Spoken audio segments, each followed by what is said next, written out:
It's Michael Adelayer's tutorials, and on today's episode I will be teaching you how to edit pictures, okay, in Photoshop. Okay, so today I just picked this picture out of random, and because I don't know why I like it, because of this light spill. I think that would actually give me some work to do on the face, so to speak. Okay, so let's get into Photoshop CC 2017, and we go ahead to do our edit. The first thing I always do is I go to raw filter. I love raw filter. If you're using Lightroom, you will not be needing raw filter, because most of the settings in Lightroom will give you all these options, but because we don't have that, so I will be using raw filter. I drop down my highlights, okay, then I push up my shadow. The essence of putting up my shadow is to fill the dark part of my subject.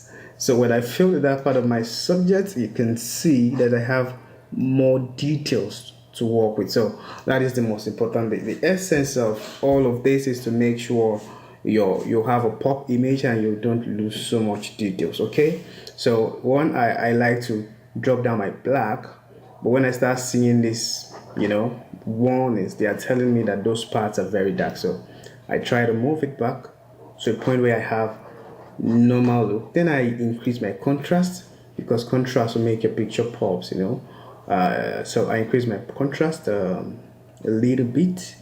Okay, now let's go to the white balancing. As you can see, I don't have so many options in the white balance column, but what I can see from this picture is I have a little bit of bluish pictures. So all I need to do is just to pick this up, because it's around the blue family. So I just have to pick it up a bit and make sure I get the right color for the subject, which is really amazing. Then I go to my curve. What you need to do is just to create some form of S. Yes, S curve, but make sure it's not burning your picture so much, because if you're not careful, this burns your picture in a way. Okay, if you really need to do that, if depending on what you want to do it for, sharpening is really good if you want to print, but I'm not sure I'm printing this. What I'll still increase my sharpening to like 20. I don't want to have too much of it, because depending on the what you record your picture with, if you're recording on flat mode, you may need to increase your sharpness and all of that and co. But I'm not sure I did this on flat mode. Okay, so I click OK, and you can see before and after. It's quite popping. Even at this looks flat, and now I'm having some pop images. The blue looks really blue, and the pink on the lips and co. You can see the yellowish thingy and all of that. So that's the most important thing. The next thing I want to do is I want to make this beautiful lady look very beautiful. And how do I do that? There are ways of doing this, and I think I'm just going to put you through the few ways to go about this. The first thing you can do is to use this tool. They call it the soft healing brush. It's really an amazing brush, but you have to be aware of these options. You have to be aware of the content array. When you pick the content array, it's going to calculate the environment that you are picking, because what this brush is going to do is just to remove those spots, calculating the environment and replacing the spot with the closest skin tone in that area. Creates texture and proximity match. So I always go for content array, because that's what I'm used to, and what I'm just gonna do is just to clean up a face in a way and make sure she looks good. Okay, so let's do that quickly. Okay,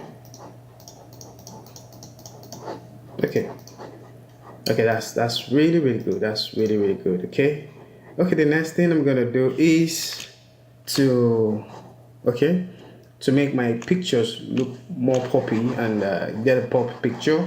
And I think I don't have a problem with the face, the shape, and the anatomy, so to speak, but I just want my picture to pop and look very nice. Okay, so one of the things I'm going to do is Okay, maybe before I do that, I should work on the softness of the face. I don't want to use portraiture, but I still want to get the very best look for my, my subject. So the next thing I'm going to do is to add surface blur to my subject. Okay, I want to maintain a good skin tone. Okay, if you look at it now, so I think I'll be going good at this range. So I just pick something that is very close because I want the skin to look smooth and I don't want it to be, highly oily. So the next thing I want to do is to mask this. I just press my Alt and mask tool. So now I pick my brush tool and make sure this is white because you have black hair. Make sure you're picking the white. It's what you need to do is to pick. So we have black and white. If you're having like say red, you must convert this to white. So once you have that, then you start moving your brush around. You see, you start moving your brush around and around. Okay, so when you move your brush around and around to the skin, okay, so when you were done, you can change the size of your brush tool so that you can get to the deeper parts, but make sure places like the lips and some other places like the eyes are not actually cleaned out, because you don't have to soften those parts. They are naturally sharp and they are beautiful when they are sharp. So I'm going to do the same thing for my second model, and so you're not going to take time, but just have to be accurate as much. Just because of tutorial, I may not be very accurate about this, but once you understand how to work on this, you're home and dry, you're good to go. Okay, so this is what I'm going to do, and this is where I'm going to move. Okay, so for the eyes, I'm just going to reduce the size of my brush and work on this. So let's say the before and the after. Okay, this is the before and the after. So it looks too much, so I have to reduce the opacity, say by 50, which is really good. So when I'm done with that, I would like to merge my layers so that I have one layer that I worked on. Okay, so the next thing to do is to increase the contrast of my subject. What I always do is I will set my saturation to -15. Okay, because if you look at it, if this is it, and so I keep it at -15, then I bring in my red up to say 20. Okay, so if you look at before and after, it looks pop. Then if I want to bring in my blue, this is just to come here and make sure. Now you have to be careful because you look at what it's giving. So I can just increase this a bit, so you can see it's just a little difference, and that's very nice. And what again, I can work on this color blue too, and just improve that.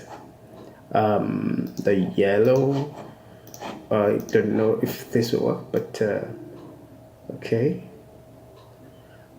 so look at it. So I wouldn't want it to go more than 15. Okay, so that is it. That's that. Let's confirm if it follows the rule of third. You can see.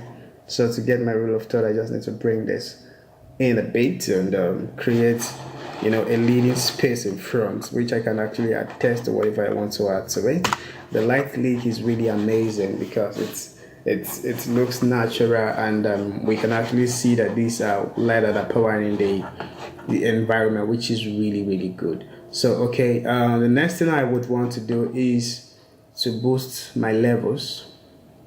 We have to be careful, so just want to move it a bit like 10. Okay, my vibrance, I use this once in a while. You can see it brings out without much noise, and so I keep my vibrance at 10, and saturation at 10. Okay, so this is before and this is after. Hope you enjoyed this course, and if you have any question, feel free to ask. And if you love this course, if you love this training, hit the like button, share, and subscribe to my channel, because I'll be having lots of tutorials coming your way, and trust me, they're gonna blow your mind. Thank you, and have a great day. Bye.